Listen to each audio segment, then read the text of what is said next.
Hi, I'm Tracy Johnson from Cheese Needs, and welcome to This Week in Cheese. Let's start with a farm update. Well, this week there hasn't really been much farming going on. Obviously, I still have to feed and water the animals twice a day, but it's been minus 40, which is the same in C or in F. It's cold. It's freezing. So, understandably, I haven't been grabbing my camera out of my pocket to check things. Mr. Fraser is leaving this week. He's done his job, and the best thing about this is the crunchy snow.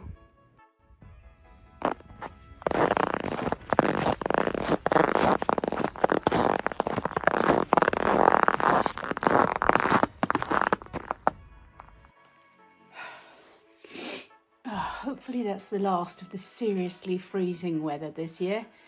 It's supposed to start warming up tomorrow, which is great because I can't feel my fingertips. And now a top tip. If you're making a cheese that calls for more cream than is standard in your regular homogenized milk, which is 3.25%, then you're going to need to add some kind of cream to it. Now, the problem with that in this country is there is not just cream in here. We have cellulose gel in here, that's trees, and carrageenan, that's seaweed, and cellulose gum also, so back to trees again. I'm not saying any of these things are bad. They are generally regarded as safe or GRAS. They are food products in the amounts that they are used in this. However, if you try and make cheese with this, with carrageenan in there, these thickeners and emulsifiers will adulterate your proteins and you won't get a good curd set. So anybody who's making bries, that kind of thing, will find it's really, really difficult to get hold of cream that isn't adulterated. Now, another option, this is 33%, or what we would call in the UK double cream. Elsewhere it's known as heavy cream. You also would have coffee creamer. I don't drink coffee, so the concept of having special milk just for coffee blows my mind. But anyway, this is 18%, so it has milk, cream, and sodium citrate. Now, you may be familiar with sodium citrate if you've ever tried to make nachos or the cheese that goes on nachos. If you add sodium citrate to pretty much any cheese, it will go ooey gooey and runny. Now, this is great if you want to make raclette. This is not great if you want to make brie. It can cause a problem. It's not as bad as cellulose gel, cellulose gum, and carrageenan, but it's not pure cream. This is as close as you are going to come to pure cream anywhere in Canada. This is half and half. Now, as it says on the label, which I now can't find, there we go, milk and cream, that's it. That's all you've got in this one. So yes, you've got to do some maths, you've got to work it out. So Gavin Webber has a really good video on this called the Pearson Square. If you check it out on his YouTube channel, I don't do math. I fell out with math in the 3rd grade and we haven't spoken since. But I can work out that there is roughly half a litre of cream in this and half a litre of milk. So when I'm doing a 4-litre batch of triple cream, which is what I'm about to do, my next video is a triple cream recipe, I will take 3 litres of regular 3.25 milk, and I will take this 1 litre of half a litre of milk and half a litre of cream, and that will give me the ratio of cream that I'm looking for my triple creams. So let me have your labels. I've got other labels that have been sent in to me by friends of mine, things that they have found in milk that you wouldn't normally expect in there.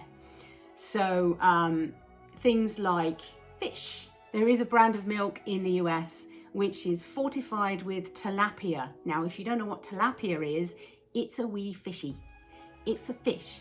They've actually put fish oil in there to give you the omega-3s, which is on the label. It says omega-3s. So I would be really interested to know, what have you found on labels on milk products, dairy, cream, that kind of thing? What have you found where you are that surprises you? And how do you think it might impact your cheese making? Because let's bear in mind, this is designed to go in coffee. This is designed to go on desserts. This is designed to go in coffee. None of these products have been designed for the home cheesemaker. we're kind of, you know, just wedging ourselves in there. But if you could let me know the things that you found on labels, I would be really interested. And I think that given that the group is worldwide, it would be really cool if some of you could weigh in. I would appreciate that. So this is the Skinny on Cream in Canada, especially where I live. Haven't got any problems with Dairyland, by the way, good company. I'm a regular customer. Whenever I teach, I use Dairyland milk, not because it's fabulous, but because it's cheap and it works fine. Today I'm going to be taste testing Gorgonzola Dolce. This is PDO, or DOP actually, because it's Italian. It means the same thing. It's protected designation of origin. So it comes in this packet. See the blue veining. Now Gorgonzola Dolce is much smoother and softer than Gorgonzola Picante. This can get to a point where it's scoopable, it's spreadable. I know that all of you will be sitting there going, woman, where's your crackers? I really can't have crackers. I'm not allowed crackers right now. So I've got some dark chocolate almonds and I've got some kiwi fruit. The acidity of the chocolate should cut through the creaminess, as the acidity of the kiwi should cut through the creaminess if there are any overt creaminess issues. I honestly don't think I've ever actually had Gorgonzola Dolce before. Not traditional real Gorgonzola Dolce. I have a recipe for this. I make this, or I make a product that's similar to this. It's squidgy. It's terrible.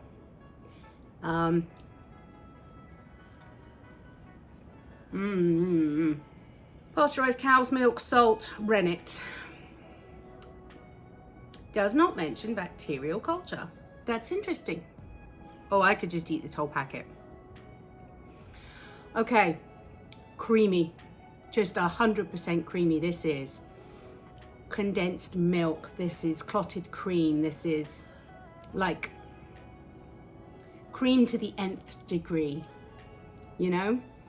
Just really, really soft and unctuous and velvety on the tongue. The blue is subtle. The blue is very subtle. It's there, you can taste it throughout the paste, but it's very subtle. It's light, really mild, not peppery, not, you know, not aggressive in any way. This is definitely an entry-level blue. That is just a joy. It's mild, it's creamy, it's buttery. There's no aggression to that in any way. The flavors are lasting. Not for a massive long time, but the flavors are lasting. There's light peppery, like white pepper, not black pepper. There's a little grassiness to the finish.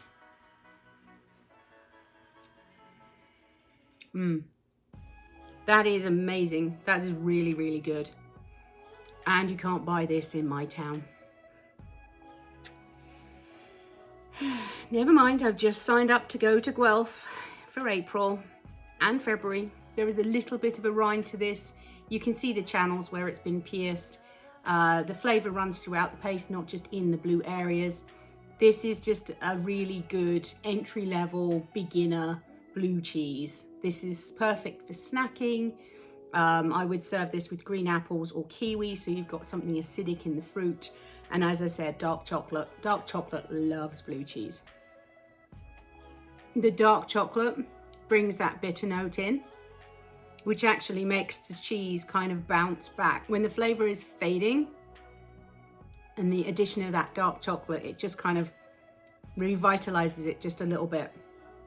It's like when you're having an argument and you storm out of the room and they won't leave it lie and they say something else and you're like, okay, going back in. Yeah, I legitimately might eat this entire block. Some blue cheeses along the back of the packaging, you'll find a little moisture strip because this is vacuum sealed, but it does have an air cushion around it. And they want to keep the moisture. Moisture on this is 50%. This is a very moist, soft, malleable cheese. Like you could squish it. Yeah, you can squish this. you can squish things into this. Oh.